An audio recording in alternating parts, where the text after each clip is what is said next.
Thank you so much, everybody, for showing up today.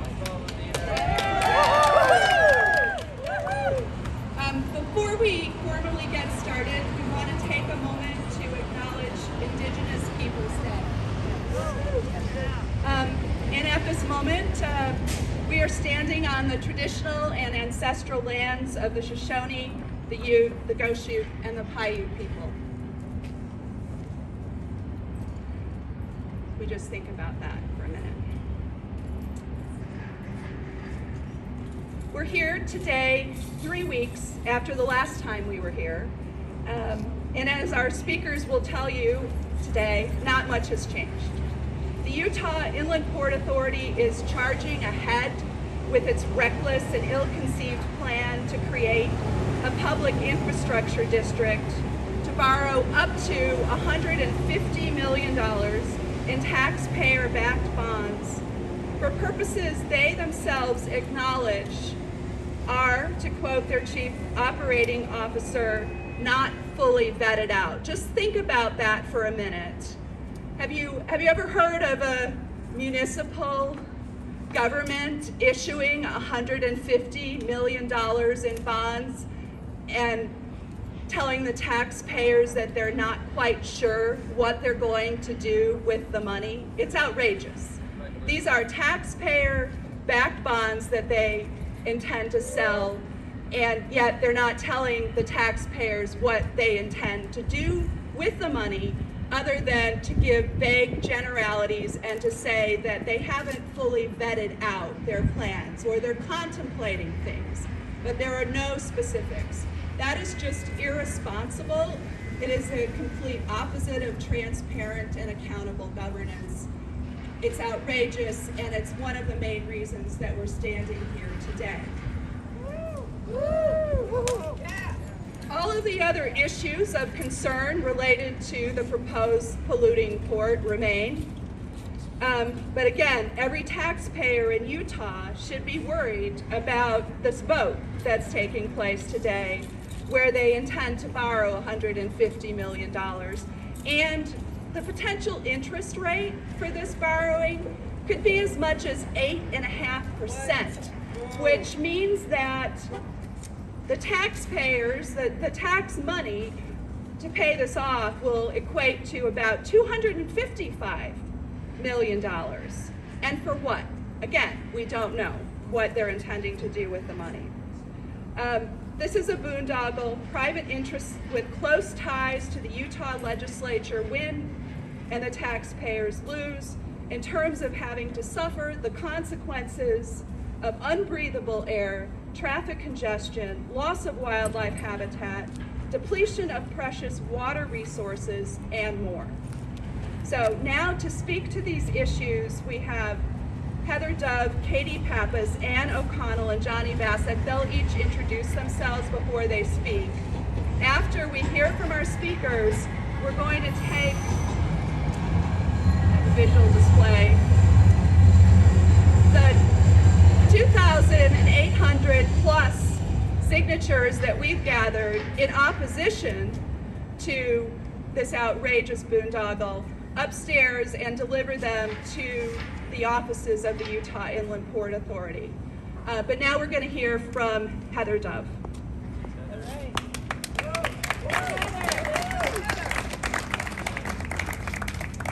Good morning. I'm Heather Dove. I'm president of Great Salt Lake Audubon. I'm here today to remind the citizens of this valley yet again about the ecological harms this inland port will cause to this valley and to one of our most important geophysical features in this state, the Great Salt Lake, a precious biological treasure that controls our weather and brings us the greatest snow on Earth, that provides a rich mosaic of wetlands, uplands, playas, and mudflat habitat to the 10 million migratory and resident birds that utilize this lake annually. And that brings in $1.3 billion yearly in economic and recreational activity. The Utah Inland Port will be voting today on the creation of the Public Infrastructure District, or otherwise known as the PID, a financial vehicle that would use public money to back upwards of $150 million in bonds. This money would be used to facilitate the destruction of the critical habitat adjacent to the south shore of the lake north of I-80. We have all heard UIPA talk about the need to build a transloading facility in order to make the port profitable. One of the main purposes of the PID is to build such a facility. This facility and the huge pot of money being created by the PID will enable the building of 152 million square feet of warehouse space owned by the huge multinational corporation Rio Tinto and the already very wealthy, locally owned development company Colmena. 152 million square feet of warehouse space on this ecologically important land.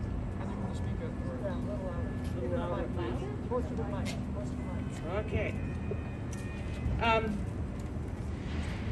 We believe this project will end badly for this state, for the citizens of this valley, and for the wildlife that will inhabit the Great Salt Lake ecosystem.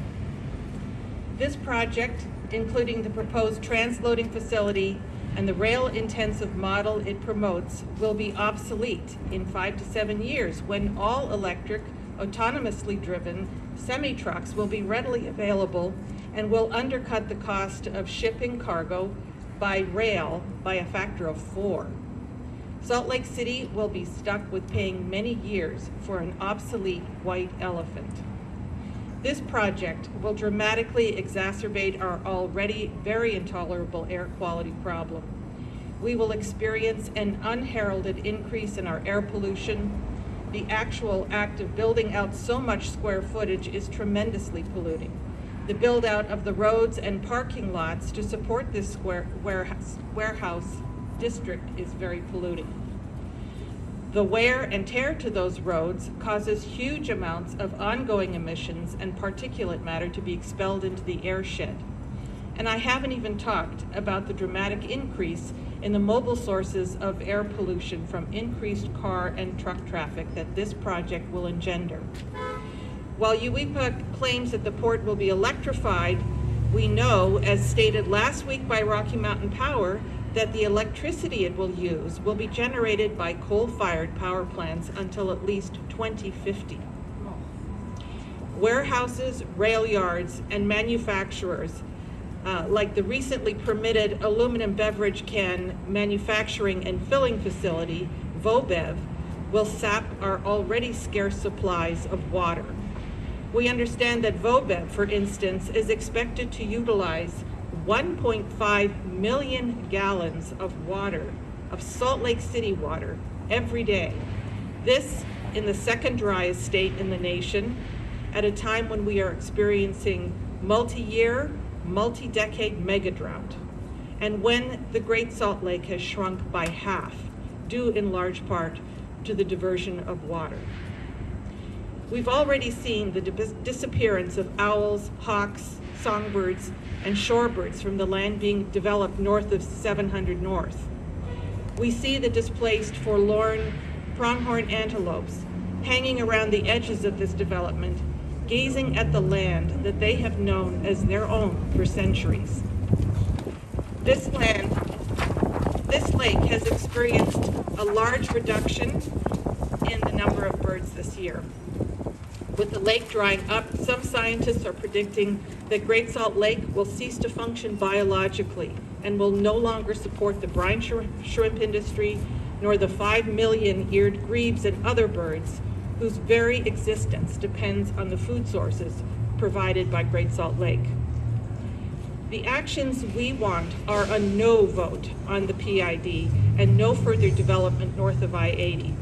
Instead, we want to see the 4,000 acres of natural area north of the inland port boundary to be protected in perpetuity with solid conservation easements.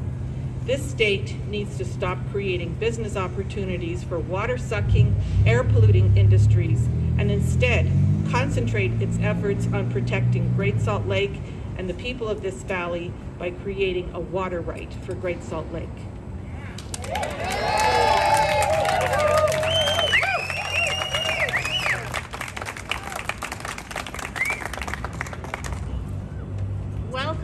this Indigenous Peoples Day. My name is Katie Pappas, and I'm an almost lifelong Salt Lake City resident. I'm also a member of the Stop the Polluting Port Coalition.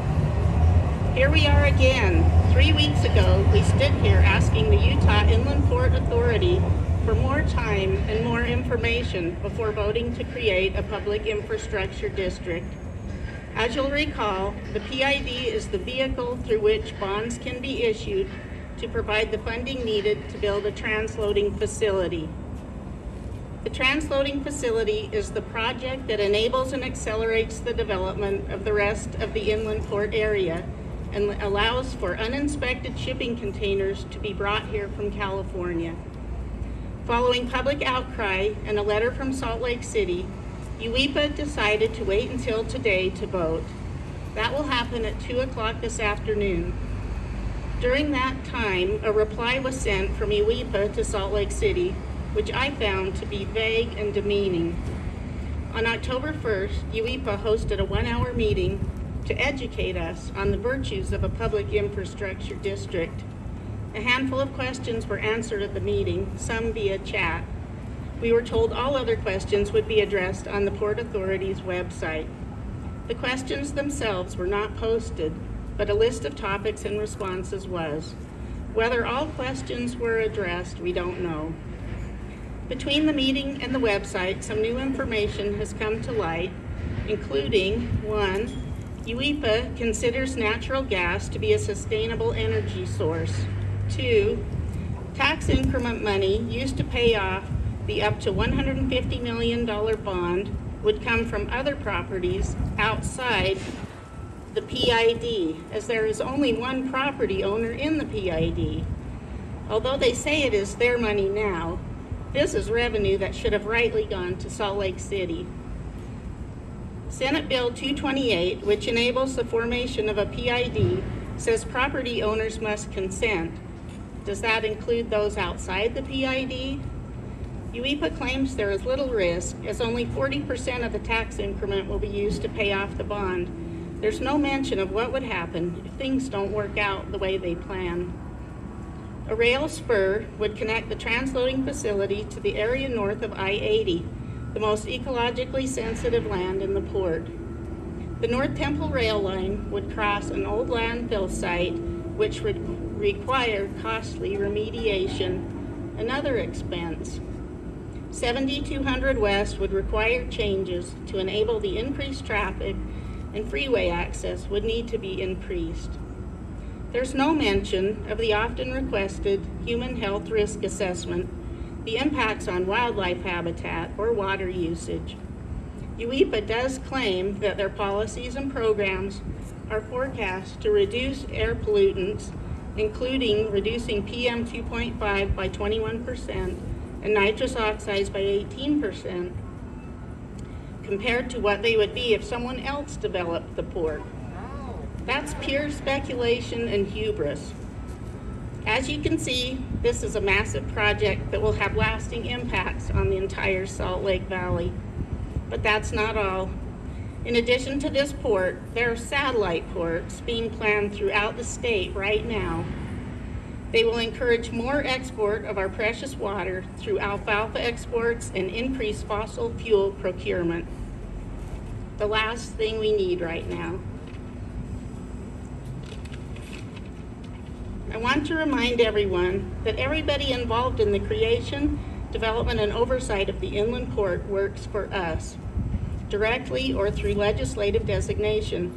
This includes the Utah Legislature, the UEPA in all its roles, and Salt Lake City.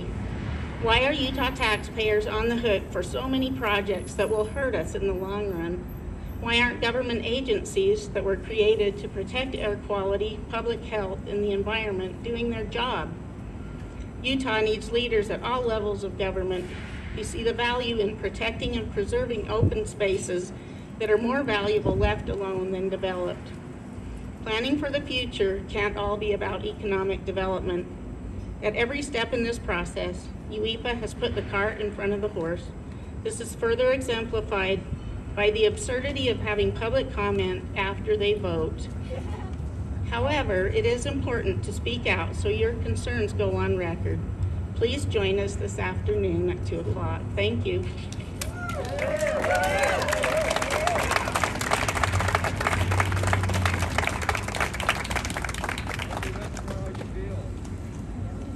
Hello, I'm Ann O'Connell. I'm speaking for the League of Women Voters of Salt Lake. The League is here because we believe in citizen participation and representative government. Therefore, it would be an abuse of power for the Utah Inland Port Authority to form a public infrastructure district.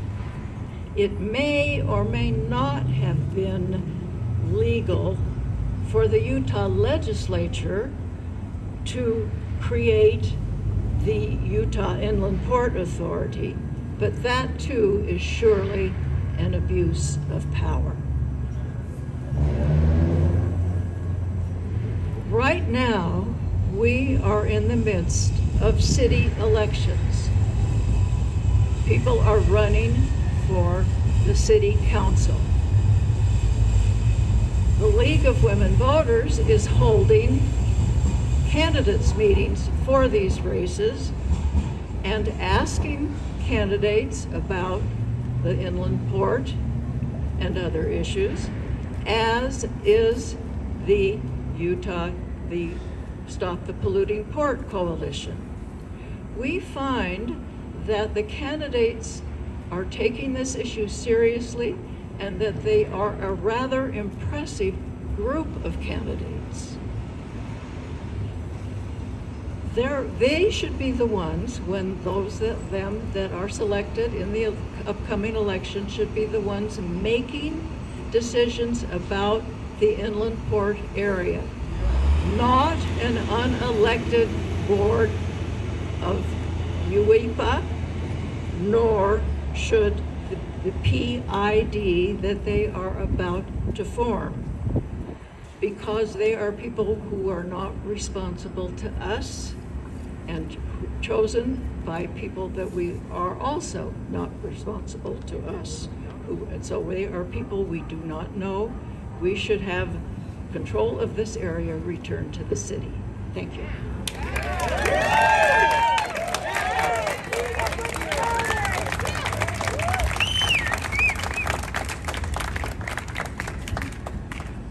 After I go, I want us all to do a quick chant. Which I'll lead us in after. To give him a mask here. My name is Johnny Bassick. I'm the Executive Director of Utah Physicians for a Healthy Environment. The Utah Inland Port Authority once again is showing its callous disregard for human health by blindly pushing forward with the creation of the Public Infrastructure District known as the PID. Another unelected body essentially creating a $150 million junk bond for on the backs of our taxpayers. They have yet to answer our questions or Salt Lake City's questions. In a recent informational they held, they said they were going to engage with residents and answer our questions. Dozens of questions went unanswered and residents were ignored. The behavior of the Inland Port Authority is shameful. Decisions about massive expenditures of public money that have enormous long-term consequences for the health and well-being of Salt Lake City residents should be made by Salt Lake City's elected officials. Details about how they plan to use this money are severely lacking. It seems from the little information provided that some public money is intended to build a transloading facility to serve California ports, both as a customs clearance and a load consolidation facility. But the details remain sketchy, while the consequences to taxpayers in terms of pollution, traffic, congestion, public subsidies to private businesses and interests loom large. Other uses of the money are unexplained, thus suggesting $150 million in future Salt Lake City tax revenue is essentially a slush fund, which will be allocated based on the whims of, yet again, unelectable, unaccountable Port Authority and the PID board. In addition to using taxpayer money to subsidize operations of California ports, beneficiaries will also include Union Pacific Railroad and aspiring warehouse developers such as Rio Tinto, Comina Group, and the Boyer Company. It's irresponsible and reckless for taxpayer money to be used for such a poorly vetted purpose designated to create a massive inland port warehouse district in Salt Lake City's northwest quadrant. UPAG claims this project, the port, will develop with or without them. Why then are we giving away millions in taxpayer subsidies? They make the preposterous claim with a straight face that the inland port will actually clean the air. Yet they give no details or data to back that. Where is the traffic study that is essential to our understanding how this will negatively impact the Wasatch Front and especially the West Side communities? Where is the human health risk assessment that will let us know the dangers we face with increased air pollution, increased traffic, noise pollution, and Great Salt Lake habitat encroachment? The authority recently gave themselves a $40 million budget, yet none of these basic components of a business plan are included in that budget. The PID is just one more way the unelected Utah Inland Port Authority is working in the back rooms, cutting dirty deals without any way for the public to have a say in the process of how it'll affect our own health. This is an immoral and shameful way to conduct business. UEPA, don't saddle us with your junk bonds. We say no to backroom real estate deals. The people of Utah deserve better. We say no to the PID. Thank you.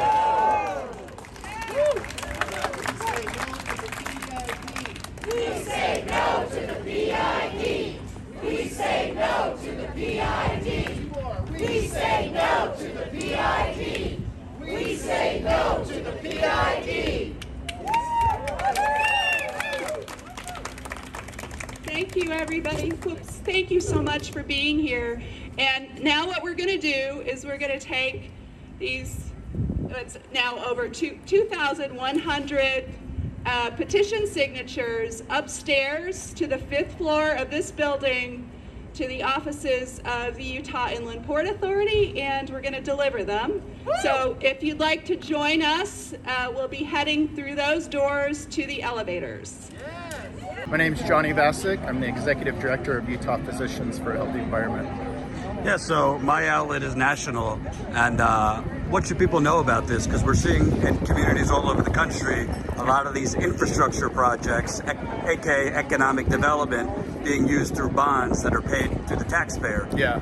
What is the Utah Infrastructure Board saying this is for versus what it actually is for? Yeah, well, the Utah Inland Port Authority wants you to think about this as high-paying, high-tech, clean jobs. But the important thing to know about, especially an inland port, but any port anywhere in the world, is there's no such thing as a clean port. Every port that's ever been built creates a massive amount of pollution. And you can look to certain inland ports like the Inland Empire, which was so terrible for the community, they've nicknamed it the diesel death zone. And so what we're saying is we want a health risk assessment study, we want a traffic study, we want to know the details in a proper business plan before millions and millions of taxpayer dollars are spent.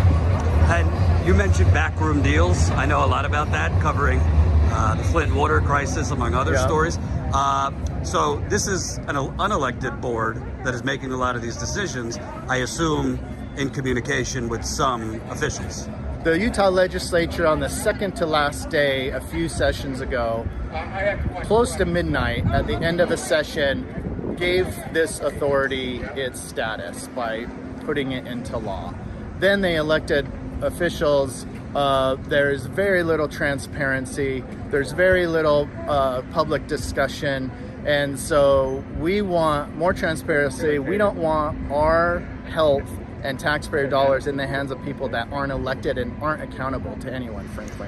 It basically seems like a kind of lame duck type of thing at the end of the session. Oh yeah, for sure. That's, kind of business as usual, but in this instance, there's probably not a development that has a bigger impact on the life quality of Wasatch Front than the inland port in the next 10 years. And somebody mentioned the interest rate is close to 8%. The interest rate could flux, but because the Port Authority and especially the new PID would be an unknown entity, when you combine the interest rates, you're getting basically near junk bond rates versus, say, the Salt Lake City could actually borrow money at stellar rates because they have a AAA rating. Mm-hmm. And last question, for people that aren't aware of just the habitat here, the ecological aspects, people were mentioning the Salt Lake has already been cut in half in terms of water being sucked out, the snow, pristine snow here.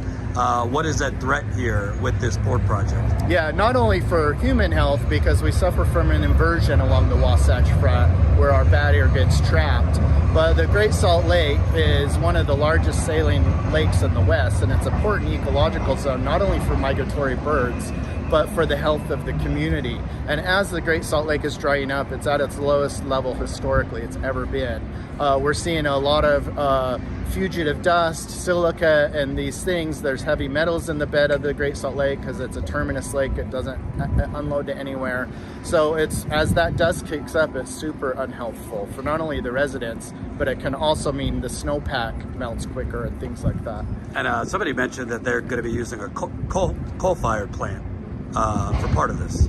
I'm not sure about that. Utah has several coal-fired plants, none right in our vicinity. We have some oil refinery plants and such. But I think maybe what they're alluding to, what we're trying to avoid is this becoming a hub for dirty fossil fuel export. We do not need to bring fossil fuels to Salt Lake and then export them out. That's a ridiculous way to go about it.